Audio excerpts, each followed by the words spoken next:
నమస్తే సార్. నమస్కారం అండి. ఏం చేస్తుంటారు? ఐఎమ్ ఎన్ ఎంప్లాయ్ అండి, ఐటీ ఫీల్డ్. మీరు ట్యాక్స్ కడుతున్నారా? కడుతున్నాను. దానివల్ల మీకు ఏమైనా లాభాలు ఉన్నాయా సార్? ట్యాక్స్ కట్టేదే జనరల్లీ పబ్లిక్ డెవలప్ అవ్వడానికి అండి. ఎందుకంటే మన మనీ గవర్నమెంట్ దగ్గరికి వెళ్ళి మళ్ళీ దాన్ని మనం పొందడానికి, దానివల్ల ప్రజలకి మేలు జరుగుతుంది, 100% మేలు జరుగుతుంది అని నేను చెప్పలేను. ట్యాక్స్ కట్టే విధానం కరెక్ట్గా ఉందనుకుంటున్నారా? కొంచెం మధ్యతరగతి వాళ్ళపై కొంచెం ఎక్కువ భారం పడుతుందని నా ఒపీనియన్. సో అండ్ రిచ్ వారికి పర్వాలేదు, కానీ పూర్ అండ్ మధ్యతరగతి వాళ్ళ మీద దాని ఇంపాక్ట్ చాలా వరకు ఉంటుంది. ట్యాక్స్ అనేది రెండు రకాలు, ఎందుకు? State tax, central tax. మీరు స్టేట్ అండ్ సెంట్రల్ అని అంటున్నారు కాబట్టి వాళ్ళ ఉద్దేశమే స్టేట్ డెవలప్ అవ్వడానికి అండ్ సెంట్రల్ డెవలప్ అవ్వడానికి. సో ఇది ఉంటే పర్వాలేదు, కానీ దానివల్ల ప్రజలకి ఎంత లబ్ధి కలుగుతుంది అనేది ఇంపార్టెంట్. సో అది లబ్ధి కలగకపోతే స్టేట్ ట్యాక్స్ అన్న వేస్టే, సెంట్రల్ ట్యాక్స్ అన్న వేస్టే అండి.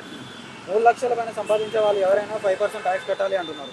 దానివల్ల సామాన్యుడి కుటుంబానికి ఏమైనా నష్టం జరిగే అవకాశం? ఖచ్చితంగా జరుగుతుంది. ఎందుకు అంటే మీరు 3 లక్షలు అంటున్నారు కాబట్టి, 3 లక్షలు అంటే ఆ పర్సన్ ప్రాబబ్లీ ఒక 25,000 ఎర్న్ చేస్తారండి పర్ మంత్కి.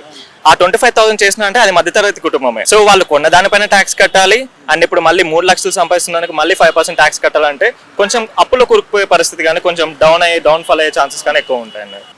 సంపాదించిన దాంట్లో ట్యాక్స్ వసూలు చేస్తున్నారు, కానీ మనం ఏదైనా వస్తువు కొనకపోతే దాని మీద కూడా ట్యాక్స్ వసూలు చేస్తున్నారు. దీనిపైన మీరు ఏమంటారు? అది కరెక్టేనా? సో జనరల్లీ రెండు సార్లు ట్యాక్స్ అంటే ఇక్కడ గవర్నమెంట్ ఉద్దేశం ఏంటి అంటే ఇన్కమ్ ఎక్కువ జనరేట్ చేయడానికి ట్రై చేస్తున్నారు, state government and central government అయినా. బట్ ఇక్కడ ఇన్కమ్ ఒకటే చూసుకుంటే సరిపోదండి, సామాన్యుడు దానివల్ల ఎంత ఇంపాక్ట్ అవుతున్నారు అని కూడా చూసుకోవాలి. So I don't think that is 100% correct and good. సంపాదించిన దాంట్లో ట్యాక్స్ కట్టి, వస్తు ట్యాక్స్ కట్టి సామాన్యుడు ఎదగడానికి అవకాశం ఉందంటారా? లేదండి, అక్కడ సామాన్యుడి పైన ఎక్కువ భారం పడుతుంది కాబట్టి అది ఒకవేళ సామాన్యులు ఎదుగుతున్నా కూడా అది అంత త్వరగా పూర్తయ్యే ప్రక్రియ కాదు, చాలా టైం పడుతుంది. సామాన్యులు కట్టే ట్యాక్స్ వల్ల దేశం బాగుపడుతుంది, రాజకీయ నాయకులు ఎదుగుతున్నారు, కానీ సామాన్యుడు మాత్రం ఎదగలేకపోతున్నాడు. ఎందుకంటారు?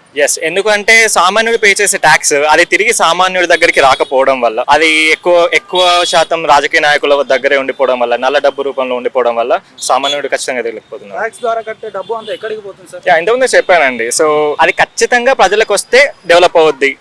సో బట్ ఒక ఓపెన్ ట్రూత్ అందరికీ తెలిసిన విషయం ఏంటి అంటే అది ఎక్కువ శాతం రాజకీయ నాయకుల దగ్గర ఉండిపోవడం జరుగుతుంది. ట్యాక్స్ డబ్బు వల్ల దేశం కానీ రాష్ట్రం కానీ అభివృద్ధి చెందుతుందని మీరు భావిస్తున్నారు? యాక్చువల్లీ ట్యాక్స్ విషయమే అందుకండి. Government state or central develop అవ్వడానికి మనం ట్యాక్స్ ఇస్తాం, కానీ అది డెవలప్ అవుతుందా లేదా అంటే దాన్ని డిస్ట్రిబ్యూట్ చేసే పద్ధతి పైన అది ఎంత శాతం అవుతుంది అన్న దాని మీద ఆధారపడి ఉంటుంది. But I think little bit is okay, but not 100%.